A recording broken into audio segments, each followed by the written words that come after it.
How's it going? Good, how are you? Who are you? I am Scott McDonough. Hey Scott, how's it going? Good. I'm Brian. We're starting our new vlog, and one of the things we wanted to do was just kind of meet a lot of the riders that we see down here, like Scott, and just do a rider rundown, see where they came from, see what they're interested in, talk to them about racing, and talk to them about mods they made to their bikes and what they like and what they don't like.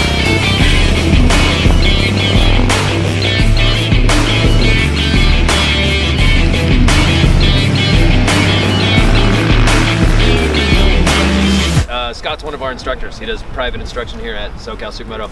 And how he qualified is you get faster than me and you get to be a private instructor. So that's all it takes. You get faster than me, you get to be a private instructor, but you know, be good with the students, and which he is.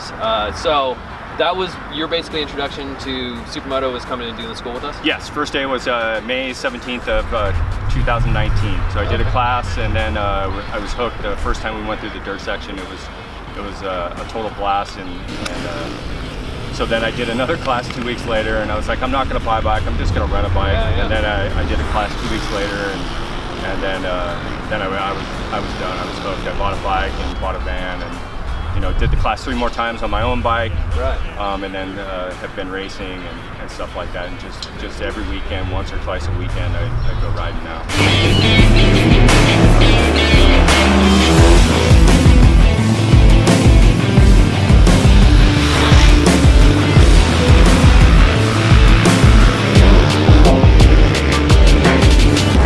Let's get in your bike, because that's what people care about. They don't really care about us. Oh, it's a 2014 Yamaha YZ450F.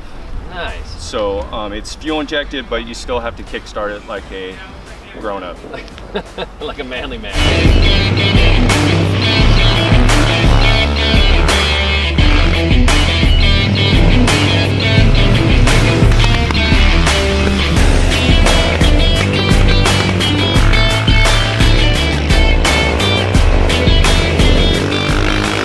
That's a hell of a deal, $6 grand to have a turnkey competitive race bike. You actually saved me $500 because you and Carino told me that the Marchesinis are going to break.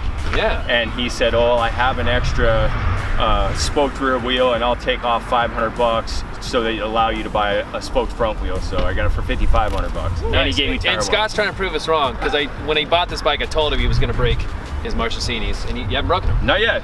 Not yet. Yeah, and he jumps a lot. They could be broken right now. Yeah, he jumps a lot, and they're not broken. So that's awesome. So what have you done to it? Did you have a valve, suspension? So I recently had the suspension done by Linear, front and back. They changed the springs and stuff, and it's been great. It runs really good. I rode Brian Rogers' bike and noticed that he had higher bend bars, and I really like that. So I changed my bars to that. But other than that, other than graphics and stuff, I did do a top end, because I have been riding it so much. I did a top end on it. Did you change compression? No, I kept it all stock. No, all stock. Because you go really fast, so I was thinking it's probably the secret displacement bump that you have. I was too cheap. I didn't want to have to buy race gas, so I didn't put high compression. I just kept it all stock. I didn't even think about that. You're running totally just stock pump compression. gas, 92. Another thing about that, as far as when you have like higher compression engines, a lot of times if you get a bike that's faster on the dyno, for pro riders, that's usually almost always fast. For sub-pro rider, I mean, you're what I would call very fast rider, right? I appreciate that. And riders don't always get faster with mods. We're going to be kind of going over that a lot with this. It's like you need the bike to be rideable, and I wonder if that also kind of took into account, like, bike's a lot more rideable. Even if you give like a 2-3 horsepower hit, a lot of times the bike's more rideable, able to get on the gas a little bit early. What size rubber are you running? Whatever the standard standard Metzler. Do you remember the width of the rim? I think it's the 5.5, so it's the 165, 55, 17. Oh, okay. So just the normal, and then it's got a 16.5 inch. Yeah, I was going to say it's next up. Yeah, 16.5 in the front.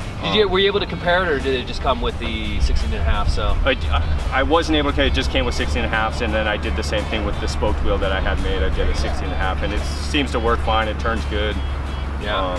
Once I've done the suspension by Linear, my tire wear has increased just so much better. I was just literally tearing. Yeah, give them a shout out. A lot of people really like the Linear suspension. Yeah. Do you have any? What is it? LinearSuspension.com or anything like that as far as? I think it is Linear's. Look at Google Lanyard suspension. I don't know him, but I know a lot of people who run his suspension, and a lot of people are very, He's very, in very Winchester, happy with it. California, I think. All right. Yeah, good dude, Walter. Cool. Yeah. Then what's your favorite part? I mean, we focus on the gear because we're just kind of gear geeks, but what's just your favorite part about riding the Supermoto? One, it's actually, for me, coming from moto, it seems like I don't have to be in as good a shape to ride Supermoto. As if I was to go do moto, I would have to get in good shape, and I'd only be able to last for a few laps. But on Supermoto, it's not quite as taxing on the body as motocross is. So do you find that having your background in motocross allows you to sandbag all the local races? Exactly. Yeah. And for those that aren't local, we're really lucky. We have 3 great Supermoto tracks: Grange in Apple Valley, here Adams Motorsports Park in Riverside, and then in Paris, California, we have Apex. All the tracks are great. They're all super fun. They're all run by good people. What advice would you give people that just kind of want to start riding? If you just want to start riding Supermotos, come take Socal Supermoto. And then completely set them up for that. Yeah, I know. But it's so cheap. It's true. Figure it out, see if you like it. Yeah. If you know you just want to cruise around and have a great time, it's hard to beat a DRZ 400. I mean, just so much fun. Even now, after having this for about 6 months, recently I did a class and took out one of the school bikes and just had an absolute blast riding it. And it's not, it's not valve, especially. Didn't have a cam in it or anything. It was just completely stock and completely fun. I kind of think of the way I think about DRZs is I think of them as like a spec class. Yes. Like if you want to go as fast as you can around the track, don't get a DRZ. Right. But if you want to keep costs low and challenge yourself, you can do it all day with a DRZ. Because you can show up with a DRZ, and my goal is always to be the fastest guy on a DRZ. And you'll pass a couple fast bikes will pass you. You get great battles.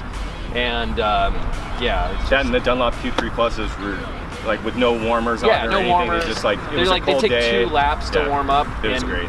A tip on those: if you're riding Supermoto with the Q3 Pluses, which we absolutely love, just wait for them to make a little noise. Kind of come in on and maybe dump the clutch a little faster than you normally would. I'm going to go off on topics all the time. I don't think that's a problem. Just full tangents.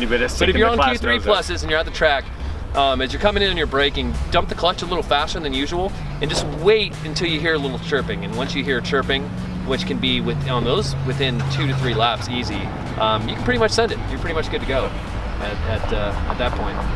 All right, cool. Anything you want to add? You want to thank the sponsors? No sponsors right now. Right? My wife. We have Dunlop. Yeah, that's it. Yeah. We have Dunlop and friends and family. And Scott, as we mentioned, is a private instructor. He does for us. The private instruction days are $5.99, and it's all inclusive. You come out here. That's for the first rider. Additional rider is $225. So we try to keep it relatively cheap and accessible. And you come out and learn from Scott, ride around all day. I mean, half of it is you're going to be a better rider, half of it's just having a really good time. And the main advantage there is you can kind of do whatever date that you want. You don't have to just come out at the school days. Since we're new to this vlogging thing, we got to mention like, subscribe, and put in the comments what we said was wrong, and or if you have any questions. And thanks for having us. Yep. All right, Scott. Thanks, buddy. Nice work, buddy.